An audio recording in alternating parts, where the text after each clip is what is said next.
Muraho, hari ikibazo abantu babarirwa muri za miliyoni bibaza ariko ntibabonere igisubizo. Kuki nyuma y'imyaka 10, imyaka 20 cyangwa se 30 ugikomeza kurota inzu wakuriyemo? Kuki ijoro rimwe wisanga uri kugenda mu rugo rw'iwanyu rwa kera, ukinjira mu cyumba wararagamo ukiri umwana, ukumva amajwi y'ababyeyi bawe naho byose biri kuba uyu munsi? Kandi se kuki hari igihe wisanga uri ku ishuri ry'incuke, iryisumbuye cyangwa muri kaminuza wizeho, ukabona abarimu cyangwa abanyeshuri mwiganaga n'imyambaro y'icyo gihe kandi warabivuyemo imyaka myinshi ishize? Ese ibyo ni ukwibuka gusa? Ese ni ubwonko bwawe buri kugukina, cyangwa hari ubutumwa bwinshi Imana iri kugerageza kukugezaho ariko ukaba warabwirengagije imyaka yose? Birashoboka ko impamvu utarageraho Imana yaguteganyirije atari ukubura gusenga cyangwa kwizera, ahubwo ari ukubera ko hari ikintu cyabereye aho wakuriye cyangwa aho wize kitarakemerwa kugeza uyu munsi. Muri iyi nyigisho ndashaka kukwereka nifashishije ijambo ry'Imana impamvu zose z'aho wakuriye n'amashuri wizeho zidakwiriye gufatwa nk'ibintu bisanzwe, ahubwo zishobora kuba ari urufunguzo rwerekana aho urufatiro rw'ubuzima bwawe rwakomerekeye. Niki Imana ishaka kubanza gukiza mbere yo kugufungura urwego rukurikira rw'imigisha yawe? Nuve kuri iyi video kuko ushobora gusanga igisubizo umaze imyaka myinshi ushaka kiri muri izi nzozi wahoraga ubona ukazifata nk'ibisanzwe. Ndagusabye ntujye kure. Jesus is Lord. Musi yuzuye urusaku n'ibigerageza. Zurukundo TV. Love is the foundation of God's word. Hari wiridu amagarira kumana ni Zurukundo TV. Wino kuri Zurukundo TV. Bakundwa, muryango mwiza, ubona amahoro bibe kuri mwe mu izina rya Yesu. Mbere yo kumvuga irindi jambo na rimwe, ndashaka kubashimira kuba muri hano, kuko ibyo Imana yashyize mu mwuka wanjye ku bwanyu uyu munsi si ijambo risanzwe, si ikintu natoye gusa. Iki ni ikintu kimaze ibyumweru byinshi kiri mu mutima wanjye, kandi ndabyizera n'umutima wanjye wose ko hari umuntu tubana hano wari utegereje ubuzima bwe bwose iri somo. Bityo rero tuza maze ufate ikintu cyo kwandikaho, kuko uyu munsi tugiye kujya byimbitse ku ngingo y'ibitekerezo mu nzozi, kandi igihe tuzaba tubirangije wowe uzaba usobanukiwe ibintu bijyanye n'ibitotsi byawe, amateka yawe n'ejo hazaza hawe utigeze ubasha gushyira mu magambo yawe na mbere. Kandi mbere y'uko dukomeza, niba uri ubwa mbere uri hano kuri iyi channel, ikaze mu muryango mugari w'abana b'Imana, umuryango w'abagwiza urukundo. Ndashaka ko ufata akanya nonaha ugakanda kuri subscribe kuri iyi channel, kuko dusohora amasomo nk'aya kenshi. Amasomo nk'aya mubiri wa Kristo ukeneye cyane ariko utabona kenshi. Kandi kora kuri like mbere y'uko urangiza kureba iyi video, kuko bibwira algorithm gushyira ubu butumwa imbere y'undi muntu ukeneye cyane kubwumva iri joro. Kandi niba hari ikintu muri iri somo gikora ku mutima wawe, kuko ndabyizera kiri buze gukoraho, yoherereze inshuti zawe. Ihora irota inzozi zimwe kandi kenshi na kenshi iri mu matongo y'iwabo, byohereze kuri wa mushiki wawe wakubwiye ibyumweru gishize ati sinzi impamvu mpora ndota inzu y'iwacu ya kera. Ubu butumwa ni ubwabo nabo buboherereze. Noneho reka dutangire. Ese wigeze ujya mu bitotsi hanyuma ugahita wisanga usubiye mu nzu y'iwanyu ukiri umwana, iyo mwabagamo ukiri umwana muto y'inzu wakuriyemo, ukibona ugenda unyura mu byumba udaheruka kwinjiramo mu myaka 20 ishize? Ese wigeze urota ishuri ryawe rya kera, ishuri ryaho wigiye, aho wakuriye, imyambaro y'ishuri ya kera, amasura yo mu gihe cy'ubuzima bwawe watekerezaga ko washyinguye kandi warenzeho kera utari unibuka, ariko ukajya kubona ukabona aragaruka? Niba warigeze urota bene ibyo, ndashaka kumenya ko ibi atari ibintu bibaho kubw'amahirwe cyangwa se uguhurirana gusa. Hari impamvu, kandi iyo mpamvu ishingiye ku byo Imana ikorana n'imfatiro cyangwa se foundation cyangwa se imizi yaho wakomotse. Iyo Uwiteka ategura kuzamura umuntu, asubira inyuma kureba urufatiro rwe. Mbere ya byose tekereza ku giti akanya gato. Abantu benshi bareba gusa amashami ari mu kirere, amababi, imbuto, igice buri wese ashobora kureba no gufotora, ariko igiti gihagarara kubera ibiri kubera hasi mu mizi y'ubutaka. Mu mizi itagaragara nta muntu uyireba, nta muntu uyishimira, nta muntu uyitekerezaho. Uramutse ukuye iyo mizi mu butaka ukayishyira hejuru, yabisa n'amashami nayo ari hejuru, ifite imiterere imwe n'amashami, ariko yo ihishwe hasi mu mizi mu mwijima aho kugaragara mu mucyo. Niki gifata igiti kigahagarara mu muyaga, of course ni imizi. Niki kikibuza kugwa mu gihe umuyaga ukomeye? Si iby'amaso abona, ni imizi. Nibyo bihishwe munsi y'ubutaka. Uko niko ubuzima bwacu bukora mu mwuka. Guhinduka kwawe, iherezo ryawe, kode nyayo y'ibyo Imana yaguteguriye gutwara iri mu nkomoko yawe, mu itangira ryawe, mu mizi y'uwuriwe naho wavuye. Bityo rero iyo hari ikintu cyangiritse mu mizi yawe cyangwa se mu rufatiro rwawe cyangwa se mu nkomoko yawe ukiri mutoya, iyo hari ikintu cyabaye mu nkomoko yawe kitigeze gikosorwa, kitigeze gikemurwa, kitigeze kizanwa mu mucyo, Imana nipfuka gusa hejuru ngo igende, igushyira mu bitotsi, ikagusubizayo, ikakwereka inzozi zahashize, kugira ngo ibitekerezo byawe byerekezwemo aho hakeneye gukira cyangwa kuvurwa. Ibyanditswe byemezwa urugero neza cyane mu gitabo cya Yobu 33:14 kugeza kuri 16, handitswe ko Imana ivuga rimwe ndetse kabiri, ariko umuntu nabibona mu nzozi yerekwa rya nijoro, igihe ibitotsi byinshi bigwira abantu mu gusinzira ku buriri, nibwo akingura amatwi y'abantu kandi agashyiraho ikimenyetso ku mabwiriza yabo. Bakundwa, ayo mabwiriza yashyizweho ikimenyetso kenshi aza apfunyitse muri memories zawe cyangwa mu bintu byahashize hawe, bihishe mu byiyumvo byo kwibuka ibyahashize hawe, bihishe mu bimeze nk'aho ari aho hamenyerewe hagaruka mu bitekerezo byawe. Iyo Imana idakoze iki gikorwa muri twe, tuguma aho turi ntidutere imbere. Ndashaka kubwira ko gusubira inyuma ukibona mu nzozi za kera ukiri umwana, mu nzu mwakuriyemo, karitsiye mwabagamo kera kandi wavuyemo ikaba itwaye imyaka myinshi, ndashaka kukubwira yuko hari igihe ushobora kuba warahanduriye, Uwiteka agashaka kugira ngo akuvurireyo, akwereke icyagukomerekeje, hanyuma abanza akunge, akuvure, hanyuma abone gukora neza aho uri uyu munsi kugira ngo ugere mu yindi migisha. Tuguma mu mwanya umwe, hanyuma ntitugere mu wundi mwanya Uwiteka adashaka kutugeramo igihe tudakemuye ibyahahise hacu. Tukibaza impamvu tudatera imbere, twibaza impamvu imiryango idafunguka uko twagerageza kose kuyikingura. Nanjye nasenze bene iryo sengesho inshuro nyinshi cyane, mvuga ni Mwami, fungura umuryango ukurikiyeho kuri njye. Mwami, nzamura ku rwego rwanjye rukurikira. Ese uzi ukuntu Imana isubiza iryo sengesho kenshi? Rimwe na rimwe niyerekana umuryango ufunze. Ndimo ndasobanura ni, iyo urimo gusenga ugira ngo Imana igukingure undi muryango w'iterambere, igira ngo Imana iguteze indi ntambwe ujya kure, rimwe na rimwe iyo dusenga iryo sengesho, Imana ntabwo ikwereka umuryango ufunze, ahubwo ikwereka impamvu utabashije kuwunyuramo mbere na mbere. Benshi muri twe twabivuzeho nk'ibisanzwe, tunaseka cyane, tutabyitayeho, tuvuga tuti ntiwabyemera. Uzi ko naraye ndose inzu twabagamo kera? Urumva bidatangaje? Hanyuma tukabireka tukikomereza ubuzima bwacu nkaho nta cyabaye.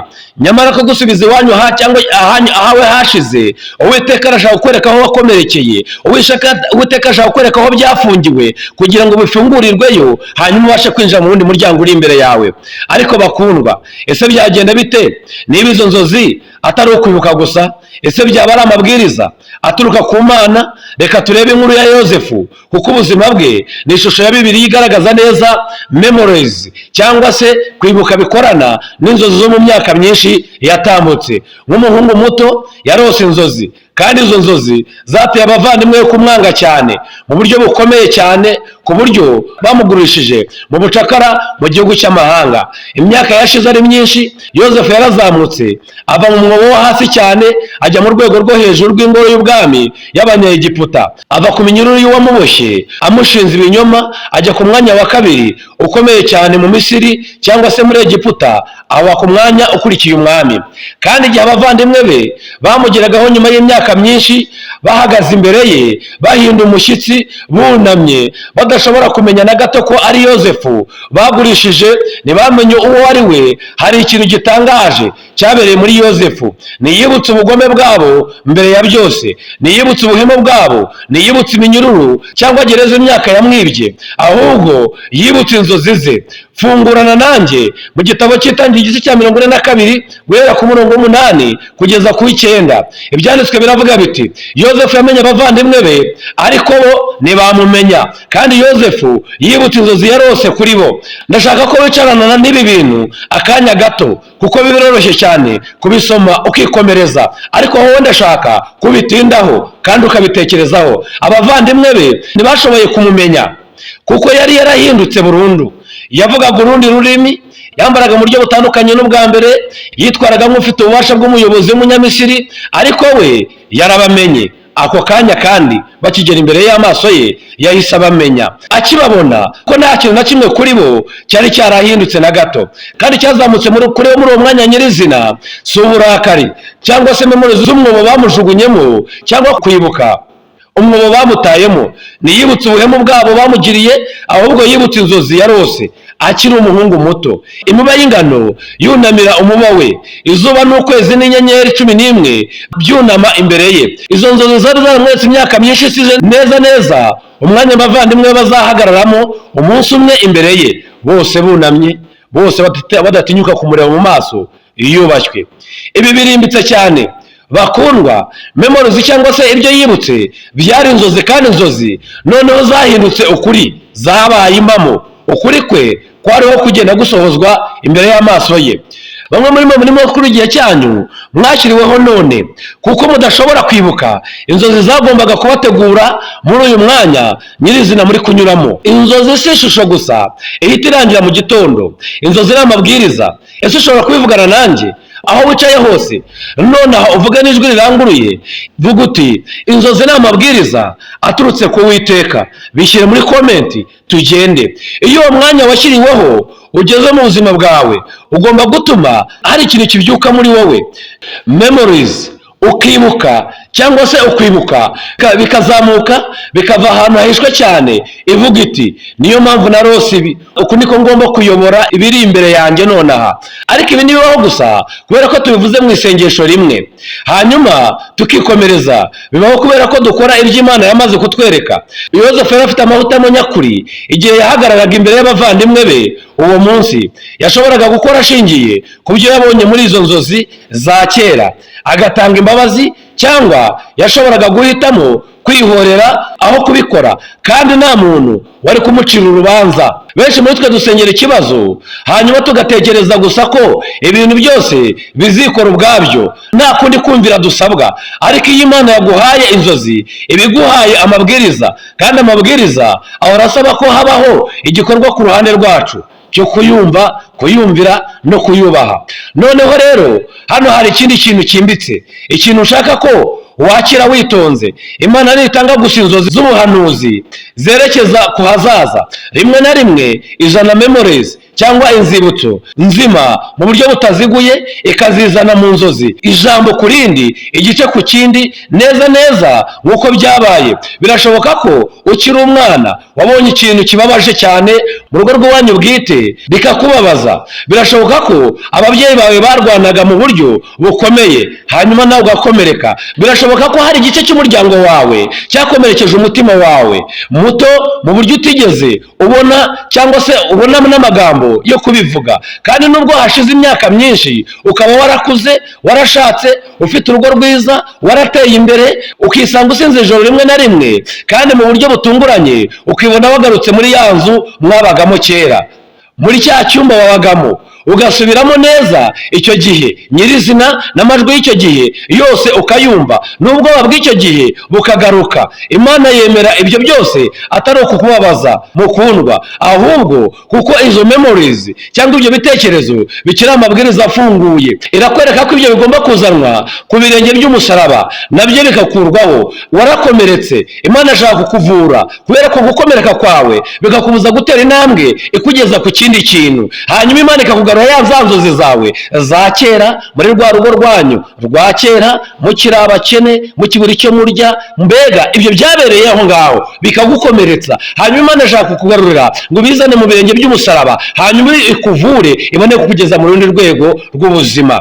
Ibyo kandi bigomba gukira. Ibyo ubona mu nzozi za kera uri iwanyu mu nzu, biri guhindura buhoro buhoro uburyo ukunda uwo mwashakanye, uburyo wizera inshuti zawe, uburyo wakira gukosorwa, ndetse n'ubu nk'umuntu mukuru utekereza ko wabirenze, ahubwo akenshi duhita twihutira kubaza tuti izi nzozi zanjye za kera zisobanuye iki? Mubisobanura, mbwira ibimenyetso. Kandi iyo nyota yo gusobanura si mbi ubwayo, ariko mbere y'uko tugera ku gusobanura tugomba kubanza gusobanukirwa n'imiterere y'inzozi ubwazo. Mbese izo nzozi zirakwereka iki?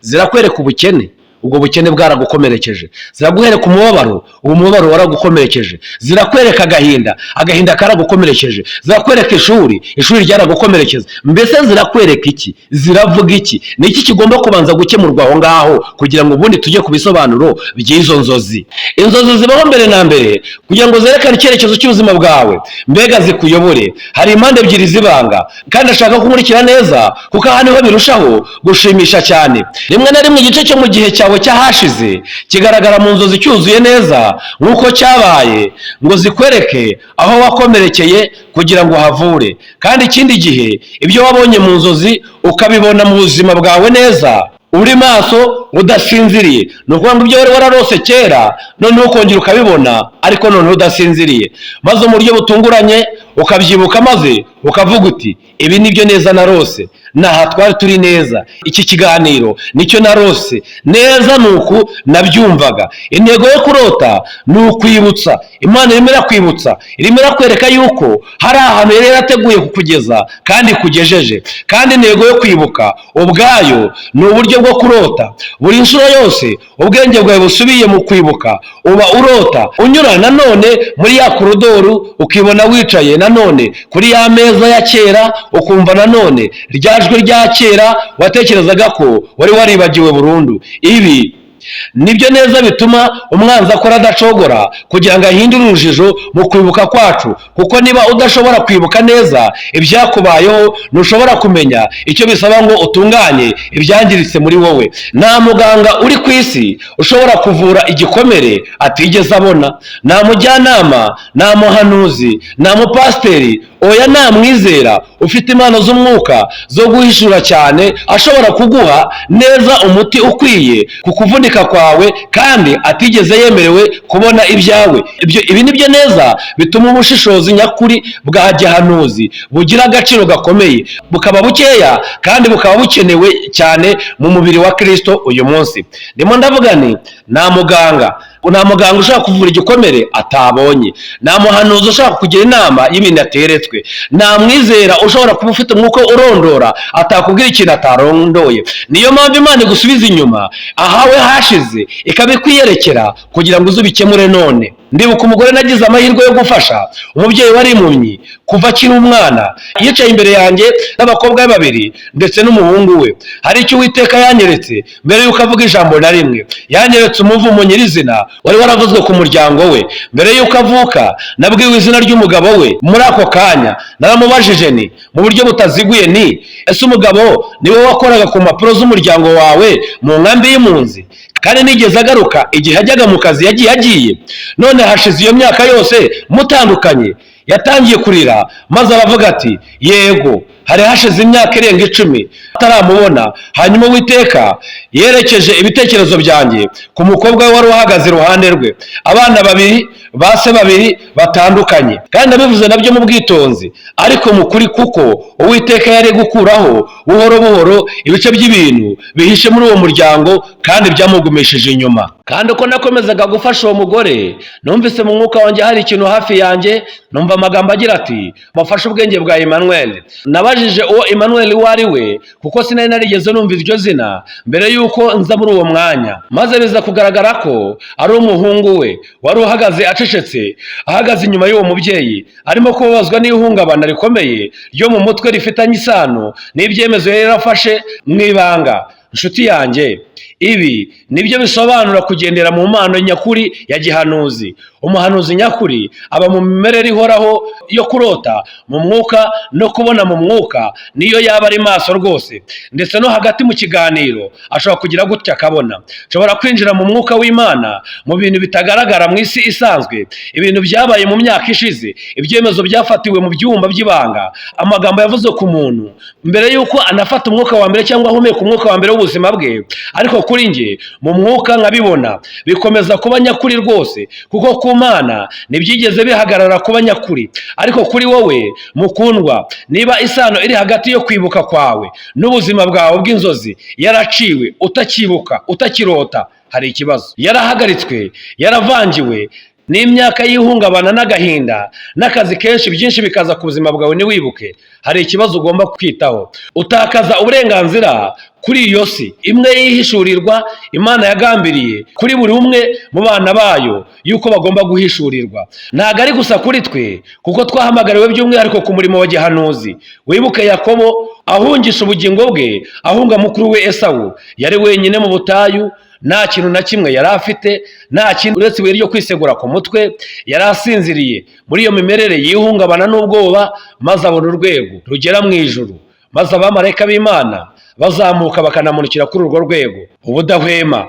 Igihe yakangukaga avuye muri iryo yerekwa, ahinda umushyitsi, afite ubwoba cyane. Ikintu cya mbere yakoze mbere y'uko akomeza urugendo rwe ni ukubaka urwibutso. Yafashe rya buye, yiseguye, arisiga amavuta, maze aratangaza ati, ni ukuri aha ni irembo ry'ijuru, aha hantu ni Beteli. Ibi byanditswe mu Itangiriro igice cya 28. Nshuti yanjye, impamvu ya mbere ituma benshi muri twe tudashobora kwibuka inzozi zacu kandi zigashirira mu bitotsi cyangwa mu minota mike nyuma y'uko tukimara gukanguka, nuko tutubakiye urwibutso iby'Imana yamaze kutwereka. Reka dufatanye kubitekerezaho neza. Ndakubwiye ni impamvu tutarimo kwibuka iby'Imana yavuganye natwe, nuko tutubatse urwibutso ku by'Imana yamaze kutwereka. Reka tubitekerezeho neza. Uramutse ufite urugendo ukajya ahantu hafite ikintu kinini hasobanuye ku buzima bwawe, ahantu hagukoze ku mutima, ni iki ugarukana mu rugendo? Ni urwibutso. Kandi icyo kintu gito gisa n'ikitagira agaciro gihinduka urufunguzo rufungura kwibuka kose kurwo rugendo nyuma y'imyaka myinshi ukigifite mu ntoki zawe. Ibi nibyo neza bituma dukusanya ibintu byo kwibuka. Impamvu dusura inzibutso z'abacu twakundaga biba ari ukwibuka urukundo rwabo, tugasoma amagambo yanditse ku mabuye aho twabashyinguye. Impamvu dushyiraho ibyapa byo mu muhanda n'ibimenyetso by'amateka aho ibintu by'ingenzi byabereye. Buri kintu kidukikije, niba turi maso, cyagenewe kudufasha kwibuka. Umuntu udafite kwibuka mu buryo nyakuri cyane aba atarigeze abaho neza na gato, kuko ubuzima butabayemo kwibuka cyangwa butabayemo ibintu ibyibutsa cyangwa se memories, ni ubuzima buba butakaye. Ako kanya ntabwo wongera kubwibuka, ntabwo wongera kugira uburenganzira bwo kubwibuka rwose. Ibi nabyo bituma abantu bashobora kwibagirwa ubugwaneza bw'Imana cyangwa kwibagirwa abantu babagiriye neza vuba cyane kandi mu buryo bwuzuye cyane. Kandi nzi neza ko benshi muri mwe murimo kureba iyi video mwanyuze mu byo ngiye gusobanura. Mwe mushobora gufasha umuntu imyaka myinshi, mukamusengera mu mudahemuka, mukamushyigikira mu by'amafaranga, mu buryo mushoboye bwose, mukamuba hafi cyane mu bibazo cyangwa ibyago bye, mbega mumeze nk'agati k'inkubirane, mukabimukorera mu gihe nta wundi muntu wabimukoreraga uhari. Hanyuma hakabaho kutumvikana rimwe gusa, maze mugatandukana. Muri uko gutandukana bikaba nk'aho ayo mateka yose atigeze abaho na gato, akayibagirwa. Impamvu ni uko mutubatse urwibutso. Kuki ibi bibaho kenshi?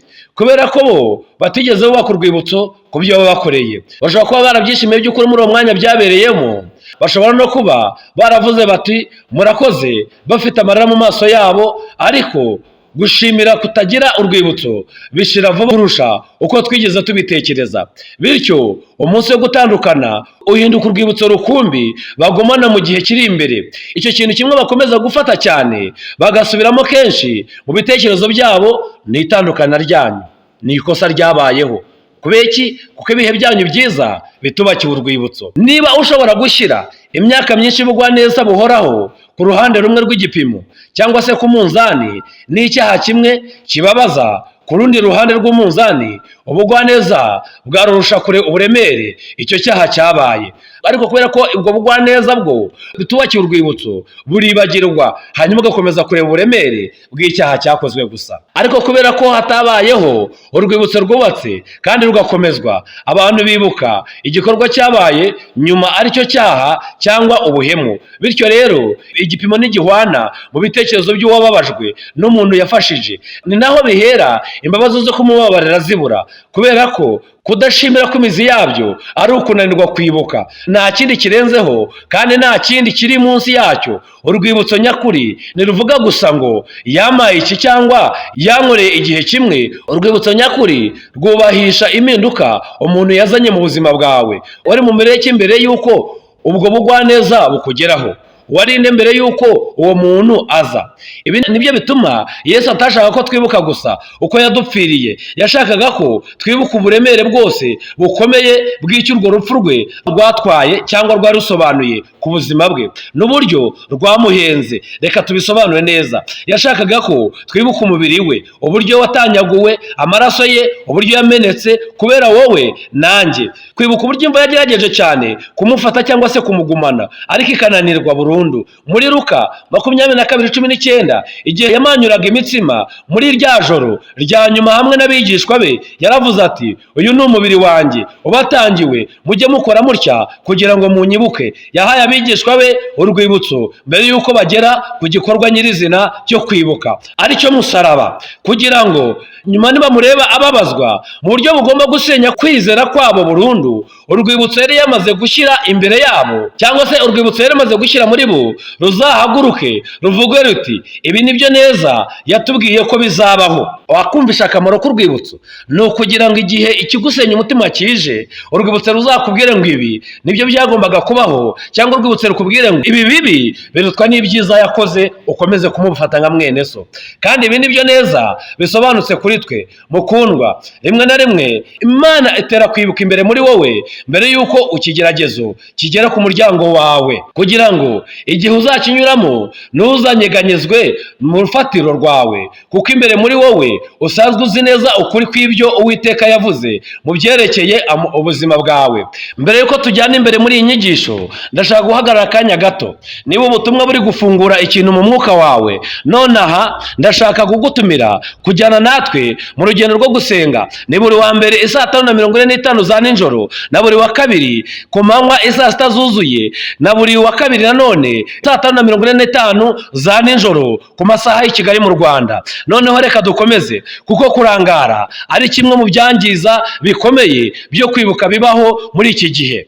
Ntukarangare. Umwanzi asobanukiwe neza ko ubugingo bwatatanye cyane, bwikoreye ibintu byinshi cyane, buhora bushimishwa gusubira aho bwasuriwe n'Imana. Nyamara reba ikintu gitangaje, ikintu nshaka ko witondera cyane. Umwanzi nakunze kudufasha kwibagirwa ibintu bibi byatubayeho. Twibuka icyaha mu buryo bugaragara, bibabaza mu buryo bwuzuye cyane, rimwe na rimwe imyaka myinshi. Igihe umuntu adukoreshereje niyo byaba ikosa rito cyane, twubaka ako kanya urwibutso rukomeye cyane, amatafari ku matafari, tutabigenzuye, tutanabigambiriye. Hariho imvugo yagaragaje ko ari ukuri kenshi na kenshi mu buzima bwanjye no mu buzima bw'abantu benshi naganiriye cyangwa se nagiriye inama.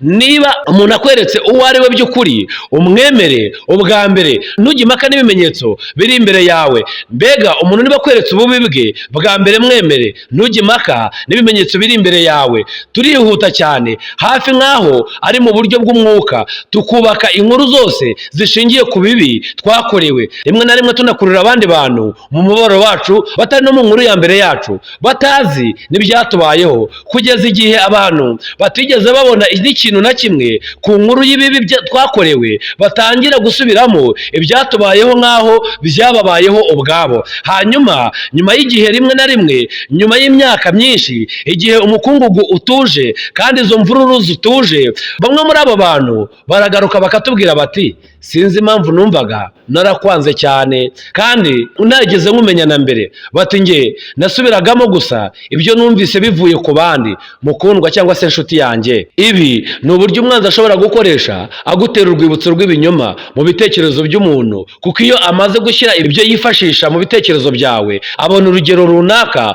rwo kugenzura amarangamutima yawe, imibanire yawe ndetse n'icyerekezo cy'ibyemezo byawe by'ahazaza. Ariko ndashaka gutangaza kandi nkomeje nonaha ko ibi byose bishobora guhinduka burundu kandi iteka ryose mu izina rya Yesu Kristo. Jyana nanjye muri Daniyeli igice cya 2 umurongo wa 20 kugeza kuri 22. Daniyeli arasubiza ati, izina ry'Imana rihore rihimbazwa iteka ryose, kuko ubwenge n'imbaraga ari ibyayo, kandi niyo inyuranya ibihe n'imyaka, yimura abami ikimika abandi, igaha abanyabwenge ubwenge n'abazi kwitegereza, ikabaha kumenya, kandi ihishura ibihishwe by'ahatagerwa. Izi ni byo mu mwijima, umucyo ubana nayo. Terere nyirizina y'Imana ni uguhishura ibyari byarahishwe. Ihishurwa rya nyaryo ni iryigera riba kuzamura cyangwa kurwanya ibyari bisanzwe bihari, ni ugukuraho igitwikirizo ku byahozeho by'ukuri, bikazanwa mu mucyo ku buryo tubibona neza ku nshuro ya mbere. Ibi niryo neza bituma umubwiriza igice cya 5 umurongo wa 1 na 2 itwigisha neza kandi mu bushake bw'Imana.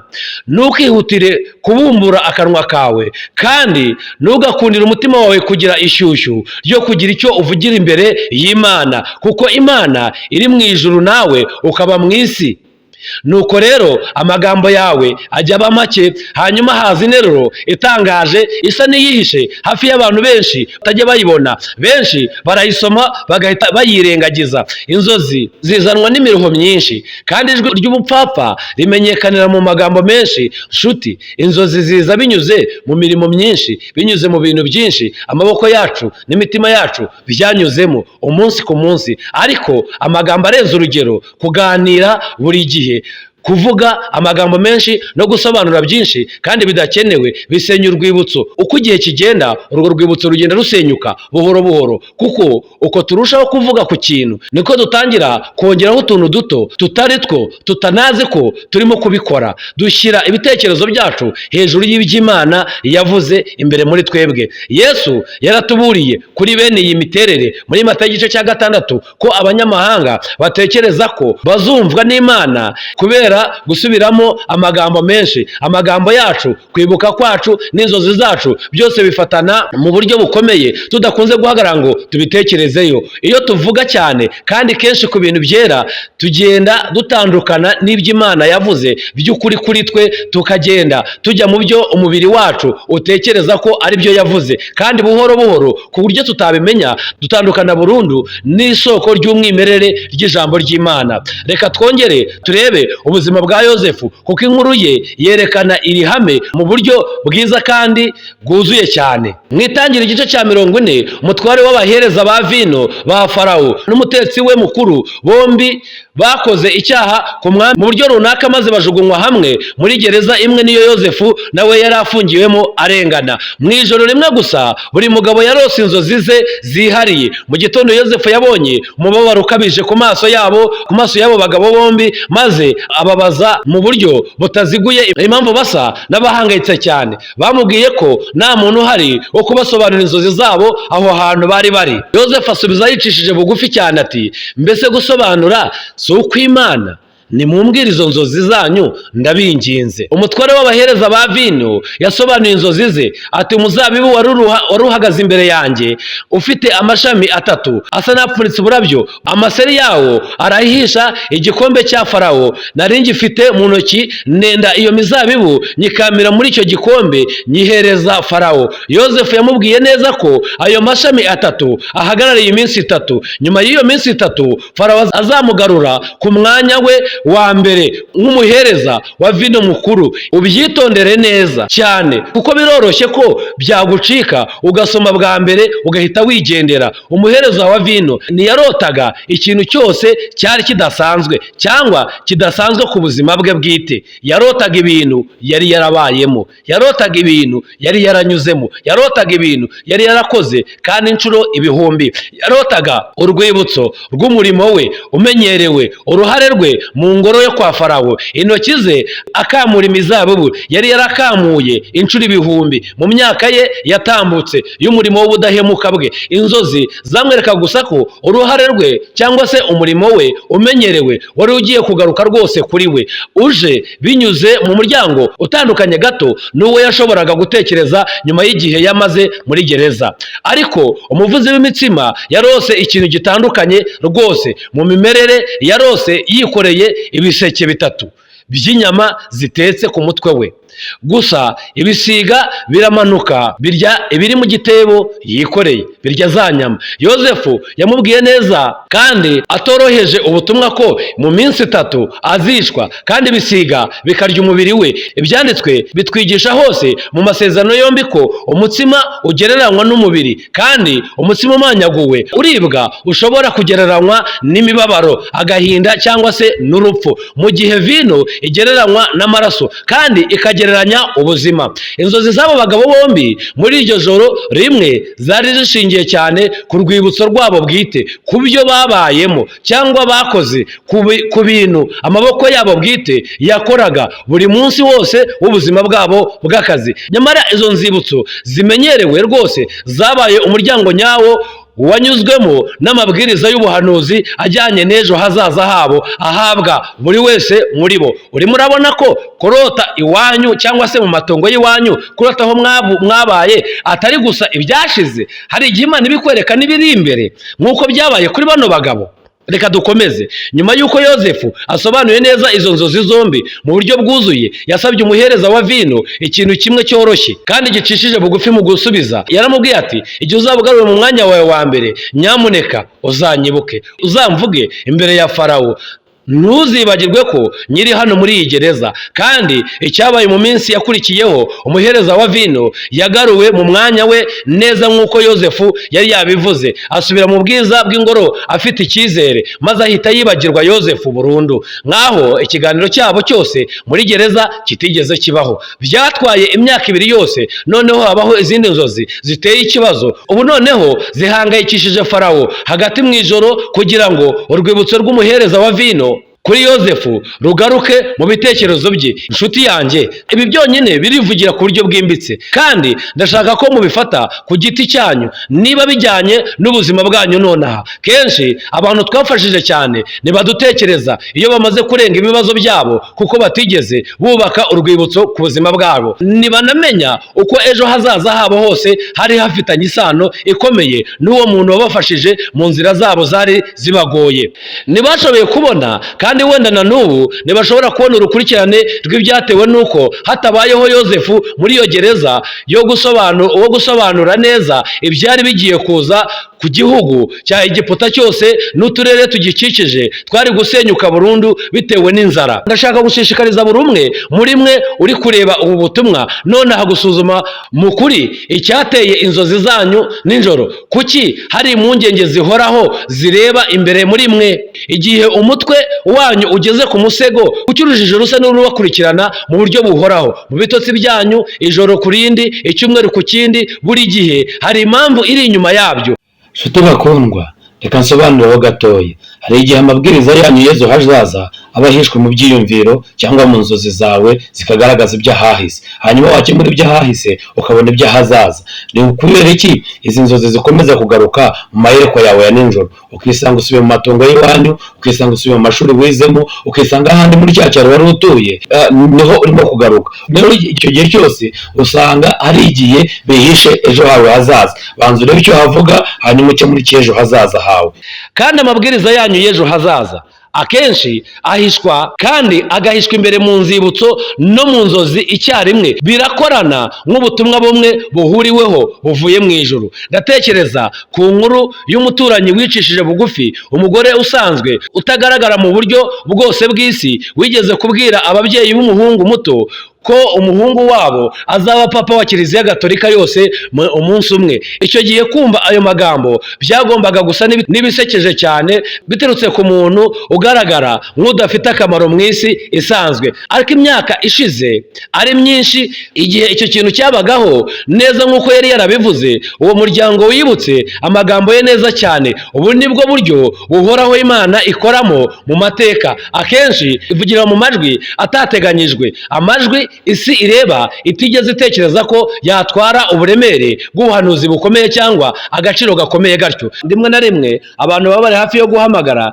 ndetse barashaka guhamagara abo bibwira ko bafite umwuka kandi bakuze mu kumenya, bananiwe rwose kumenya icyo Imana iri gutegurira imbere yabo. Mu gihe umuntu usa n'usanzwe wirengagijwe ndetse wanateshejwe agaciro we abibona neza kandi bidashidikanywaho. Igisubizo cy'ubwenge buri gihe mu kibazo nk'iki ni ukwitondera ayo magambo magambo, kuko igihe umwuka w'Imana avuze nubwo byaba byanyuze mu gikoresho kidateganyijwe, bikwiriye kwibukwa, kubahwa no kwibukwa imyaka myinshi no guhabwa agaciro mu myaka iri imbere. Noneho ubu ndashaka gushyira iri somo ahantu ho gushyira mu bikorwa iri somo mu buzima busanzwe, kuko bwo guhishurirwa kudashyizwe mu bikorwa bigusiga uzi gusa cyangwa ufite ubumenyi gusa ariko utarahindutse, kandi nanze kubasigira ubumenyi gusa ariko mudashyize mu bikorwa. Ndashaka rero ko mushyira mu bikorwa ubu bumenyi. Niba waragiye urota kenshi inzu yawe ya kera, ishuri ryawe rya kera, umubano wawe wa kera, akazi kawe ka kera, dore icyo nshaka ko ukora muri iki cyumweru nyine.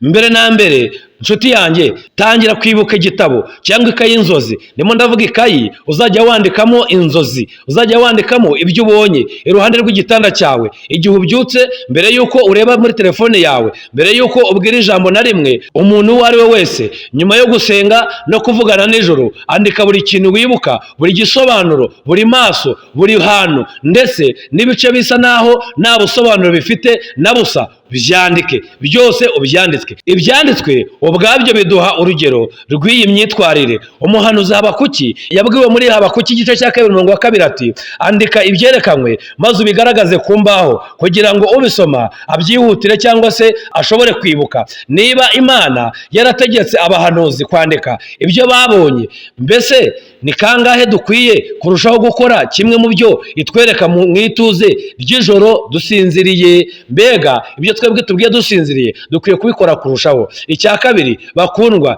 iyubakira urwibutso nk'uko Yakobo yabigenje i Beteli. Ibi ntibigomba kuba ibuye nyaryo, nubwo bishobora kuba byo rwose. Bishobora kuba umurongo wihariye wandika ku ikarita ukawushyira mu gikapu cyawe. Bishobora kuba itariki yihariye ushyira ku ngengabihe yawe buri mwaka kugira ngo wibuke icyo Imana yakubwiye. Bishobora kuba indirimbo yo kuramya ugarukaho igihe cyose ukeneye kwibuka igihe runaka cy'intsinzi.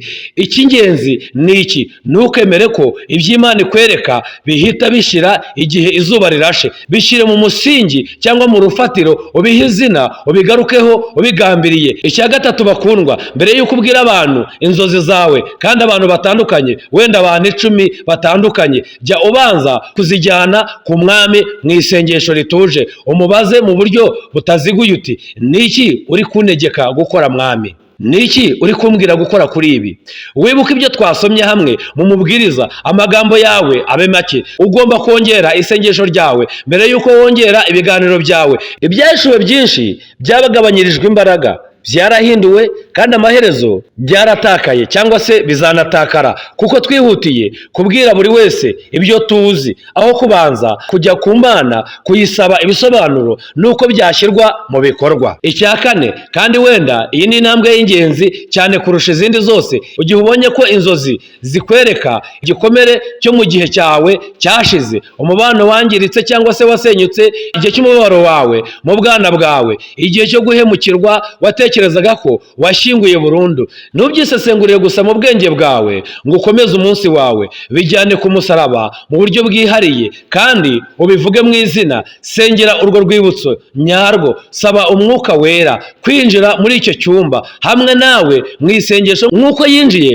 muri gereza ya Yozefu, nk'uko yinjiye mu mateka y'umuryango w'uwo mubyeyi w'impumyi, maze umusabe gusana icyangiritse kandi agisanire mu mizi cyangwa se mu musingi cyangwa mu rufatiro aho cyangirikiye ari hagisanira. Ndashaka kandi kubabwira ko niba urugamba rwo mu mwuka ni uko umwanzi yibasira ubwenge bwawe, urwibutso rwawe n'ubuzima bwawe bw'inzozi, ari ikintu ugomba gusobanukirwa neza kurushaho. Bityo rero bakundwa, ndashaka kubasigira iki kibazo kandi ndashaka ko mukicarana mukagitekerezaho mwitonze. Nakwihuta nk'uko twihuta ku bintu byinshi muri iki gihe cyihuta cyane. Kuki ugikomeza kurota ishuri ryawe rya kera? Kuki wisanga ugenda usubira mu byumba by'inzu mwabagamo ukiri umwana? Kuki iyo sura wari usanzwe uzi yo mu gihe cyawe cyashize ikomeza kugaragara mu bitotsi byawe ukwezi ku kundi, rimwe na rimwe umwaka ku wundi, mu buryo bumwe hafi ijambo ku rindi? Ibisa amajwi atagira icyo asobanura, aza gusa mu bwonko bwawe mu buryo butunguranye.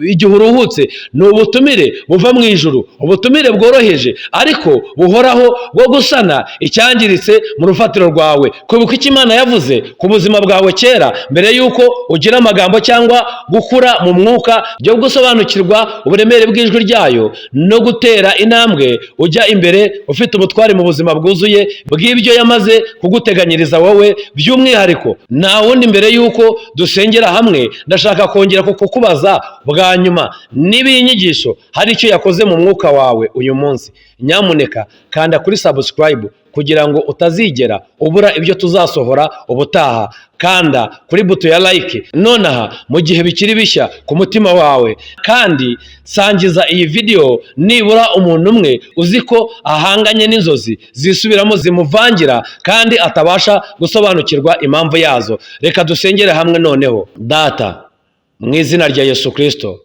ndashimira imbere yawe buri muntu wese wakiriye iri jambo uyu munsi, ahari hose areba iyi video, isaha ku yindi, isaha iyo ari yo yose, igihe icyo ari cyo cyose. Mwami, subiza urwibutso rw'ubushobozi bwo kurota neza muri buri wese muri bo. Tuzi neza kandi dufite icyizere cyuzuye ko ari icyifuzo cyawe kudushyira hejuru, kongera kudushyira mu buzima bwuzuye bw'icyubahiro cyawe n'umugambi wawe. Mwami, ubushobozi bwacu bwo kwibuka amabwiriza yawe, icyerekezo cyawe n'ijwi ryawe ryavugiwe ku buzima bwacu bibyuke muri twe iri joro, kuko tutazabura na kimwe cyangwa se na gito wateganyirije ejo hazaza hacu. Dusubiza data burundu, subiza urwibutso rwacu, subiza inzozi zacu, tujyane aho hantu h'iherezo waduteganyirije mbere y'uko isi ishyirwaho, kandi urwibutso kandi utwibutse buri gihe ndetse no mu bihe no mu gihe tutakubona neza n'amaso yacu asanzwe. Uguma hafi, uri uwizerwa kandi ukora ku bwacu. Komeza buri wese uri kumva iri jambo nonaha, aho ari hose mu gihe icyo ari cyo cyose, mu rurimi rwo ari rwo rwose, kandi umusubizemo ubuzima mu rwego rw'inzozi no mu rwego rw'urwibutso, kugira ngo batere imbere bafite icyizere kandi bumvira mu nzira nyayo wamaze gushyira imbere yabo. Mu izina rikomeye ridafite irindi risa naryo rya Yesu Kristo dusenze kandi twizeye, amena. Niba iri jambo ryaguhaye umugisha, ntukemere ko rirangirira hano. Kanda kuri subscribe niba utarabikoze, likinga video kandi uyisangize abandi. Tuzabonane mu nyigisho itaha. Nshuti bagwiza urukundo, guma wuzuye umwuka wera, kandi turabakunda. Selamu salom. Uwiteka Imana abagirire neza. Amen.